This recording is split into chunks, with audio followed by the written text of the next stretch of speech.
Olá, oitavo período. Estamos aqui para mais uma aula da nossa disciplina de políticas públicas. Na aula de hoje, nós vamos fazer a análise dos planos de governo que eu apresentei para vocês 2 aulas atrás, né? Porque semana passada nós não tivemos aula, que foi o feriado.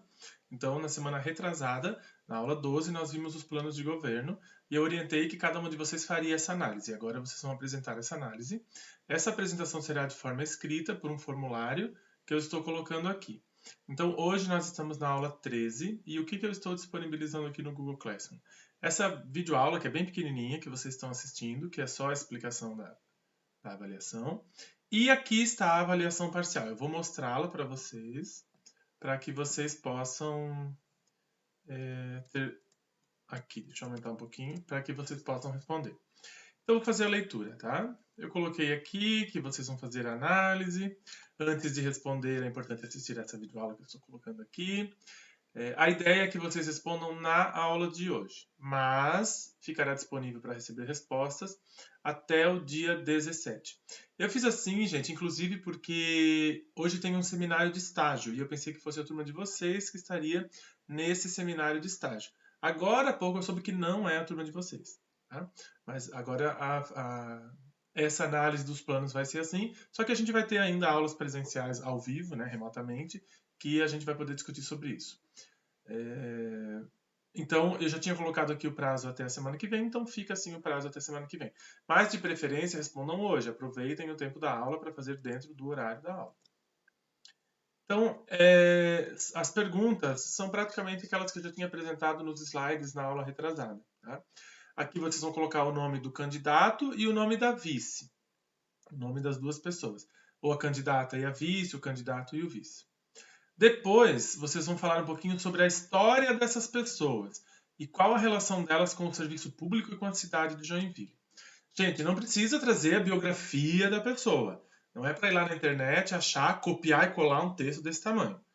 Pesquisa, isso é a internet, pesquisa sobre a vida da pessoa, tanto do candidato quanto do vice. Tem que falar das duas pessoas. E faz uma síntese com as suas palavras. Não é para copiar um monte de texto na internet. Tá? Vai lá, essa pessoa é tal, ela nasceu em tal lugar, ela tem tantos anos, ela é formada em tal, ela já trabalhou, não trabalhou, ela é de Joinville, não é de Joinville, já teve algum cargo público, não teve. Informações gerais. Tá? Não precisa fazer uma biografia aprofundada da pessoa. Das pessoas, né? Que é para falar do candidato e do vice. Depois, qual é o partido desse candidato e qual é a filosofia, o posicionamento político desse partido. A partir daqui, vocês podem falar só do candidato a prefeito ou a candidata a prefeita, não precisa mais falar do vice, tá? Porque às vezes o candidato é de um partido e o vice é do outro. Aqui nós vamos focar só no partido do candidato. Então, qual é o partido? E só colocar qual é o partido. Ah, é do PSDB. E aí pode colocar o que significa ali, né? PSDB, as siglas. E qual é a filosofia, o posicionamento político desse partido. Aqui também vocês vão ter que ir para a internet pesquisar. E não é para copiar um textão lá da Wikipedia e colar aqui. Não precisa. Eu posso fazer isso. Não precisa vocês fazerem e colarem aqui para mim. Leia, entenda e explique com as suas palavras. Tá? A filosofia, né, a proposta, o posicionamento, se é um partido de esquerda, de direita, de centro, por aí vai. Depois, como a educação é abordada no plano de governo que você analisou? Explique com suas palavras os pontos mais importantes, sem copiar e colar. Gente, eu estou batendo bastante nessa tecla porque vocês são o oitavo período, não dá mais. Não é para ir lá no plano de governo, selecionar toda a parte da educação, copia e cola. Eu tenho os planos de governo aqui, não precisa disso. Você lê, você entende e você coloca com as suas palavras. Explica com as suas palavras os pontos mais importantes que foram abordados ali sobre a educação. Você vê propostas positivas nesse plano de governo? Quais? Então, aqui, dentre aquelas que estão lá, destaca as que você considerou mais positivas. E a próxima, você vê propostas negativas? Quais? Então, daquelas propostas que estão lá para a educação, o que você acha ruim? O que você acha negativo? O que você acha que não deveria ser feito? E aí você coloca aqui também. Depois, a proposta, né, o plano de governo, foi realizada por pessoas que demonstram entender da área da educação? Justifique sua resposta. vocês já são praticamente profissionais da área da educação. Quando vocês lerem um plano de governo, vocês conseguem perceber se a nomenclatura é adequada, se aquilo ali faz sentido, se aquilo ali tem relação com a realidade da educação atual no nosso município, no estado, no, propriamente no nosso país. Então, vocês conseguem, pelo menos vocês deveriam conseguir perceber se aquilo ali foi feito por alguém que é realmente alguém da área da educação, que entende do que está falando, ou se é alguém que se meteu em coisa que não entende e falou um monte de abobrinha. Então, é mais ou menos por aí que vai essa pergunta. E a última, qual a sua análise geral do plano de governo? Então, aqui você vai fazer um posicionamento crítico em relação a esse plano de governo. É claro que esse olhar crítico, gente, ele também estará em todas as outras respostas. Tá?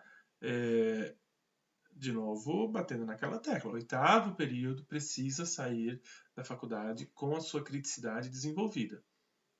Ingenuidade, todo mundo tem. A gente parte desse princípio. E a criticidade a gente precisa desenvolver exercitando essa criticidade. E é isso que vocês precisam fazer aqui. Tá? Num primeiro momento, gente, pegando qualquer um dos planos de governo que estão ali, você olha, é tudo lindo, bonito e maravilhoso. Então não me venham dizer aqui que é tudo lindo, bonito e maravilhoso. Independente se é um partido que você tem alguma relação, se é um partido que você aprova, se é um partido que você desaprova, é preciso enxergar, para além das suas preferências, o que tem ali de coerente e o que tem de incoerente. Tá? O que está legal, o que não está.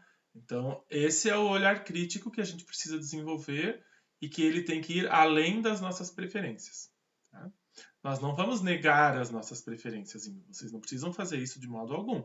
Inclusive, vocês podem deixar bem claro se vocês quiserem, né? Se vocês concordam, se vocês não concordam, se vocês apoiam, se vocês não apoiam, não tem problema nenhum. Agora, não é porque eu sou contra esse partido, eu não apoio essa ideologia, que eu vou dizer que está tudo errado. Talvez tenha ali alguma proposta que faça sentido. E o contrário também. Ah, mas eu sou desse partido, eu votei nesse candidato, então tá tudo lindo e maravilhoso. Se tem alguma coisa que não está, você tem que enxergar e dizer o que não está lindo e maravilhoso. Independente. Então, não tem nada a ver com neutralidade. Tem a ver com coerência. Enxergar as coisas, olhar criticamente para elas e, independente das suas preferências, enxergar o que está bom e o que não está bom. Essa é a coerência que a gente busca. E para ter essa coerência, a gente tem que ter desenvolvida a nossa criticidade. É mais ou menos nesse caminho que eu espero que vocês respondam. Então era isso, gente. Façam com calma. Já que vocês não estão no tal do seminário lá de estágio, façam no horário da aula de hoje. Tá? Se for preciso, vai ficar ainda aberto para responder até na quinta-feira que vem. Um abraço, fiquem bem e até mais.